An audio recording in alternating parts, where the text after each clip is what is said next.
Please like, share and subscribe.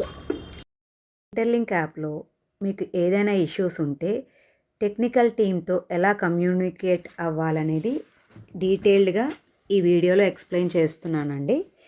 చివరిదాకా చూడండి. Welcome to Purni talks. This is Purnima, interlink community builder from India. మనం app open చేయగానే interface ఈ విధంగా ఉంటుంది కదండి.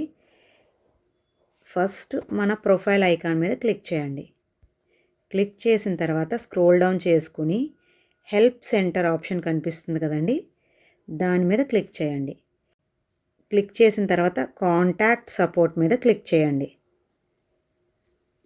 కాంటాక్ట్ సపోర్ట్ మీద క్లిక్ చేసిన తర్వాత అది టెలిగ్రామ్ గ్రూప్లోకి రీడైరెక్ట్ అవుతుందన్నమాట అండి. రీడైరెక్ట్ అయిన తర్వాత ఇక్కడ ఓపెన్ మీద క్లిక్ చేయండి. ఆటోమేటిక్గా మీరు టెక్నికల్ సపోర్ట్ని కాంటాక్ట్ చేసే విండో అనేది ఓపెన్ అవుతుంది. ఇక్కడ మీ ఇష్యూ ఏంటనేది వాళ్ళకి మెసేజ్ చేయండి. మీరు మెసేజ్ చేసిన తర్వాత దగ్గర నుంచి 2 నుంచి 3 రోజుల్లో వాళ్ళు మీకు రెస్పాండ్ అయ్యి మీ ఇష్యూని అనేది సార్ట్అవుట్ చేస్తారు. ఈ విధంగా మీకు హెచ్సిఎస్ స్కోర్లో ఇష్యూ ఉన్నా, ఐటీఎల్జీ కాయిన్స్లో ఇష్యూ ఉన్నా, లేకపోతే ఇంకా ఏ విధమైన టెక్నికల్ ఇష్యూస్ ఉన్నా మీరు టెక్నికల్ వాళ్ళతోటి ఈ విధంగా కమ్యూనికేట్ అవ్వచ్చండి.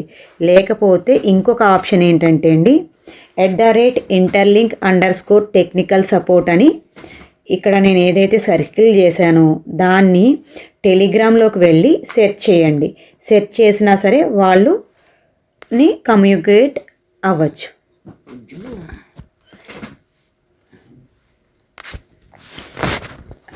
వాళ్ళది సపోర్ట్ ఏదనేది నేను మీకు డిస్క్రిప్షన్లో పెడతానండి. ఈ విధంగా కూడా సెర్చ్ చేయొచ్చు. సెర్చ్ చేస్తే కనుక ఫస్ట్ వాళ్ళ పేరు వచ్చింది చూసారా అండి, ఇలా కూడా టెక్నికల్ టీం వాళ్ళని కనెక్ట్ అవ్వచ్చు. ఈ వీడియో కనుక నచ్చినట్లయితే ఒక లైక్ చేయండి. ఈ వీడియోని మీ టీంకి షేర్ చేయండి. మరిన్ని అప్డేట్స్ మీకు ముందుగా నోటిఫికేషన్గా రావాలంటే నా పూర్ణి టాక్స్ యూట్యూబ్ ఛానల్ని వెంటనే సబ్స్క్రైబ్ చేసుకుని బెల్ ఐకాన్ని యాక్టివేట్ చేయండి. మీకు ఏ విధమైన డౌట్స్ ఉన్నా కామెంట్ చేయండి, నేను ఆన్సర్ చేస్తాను.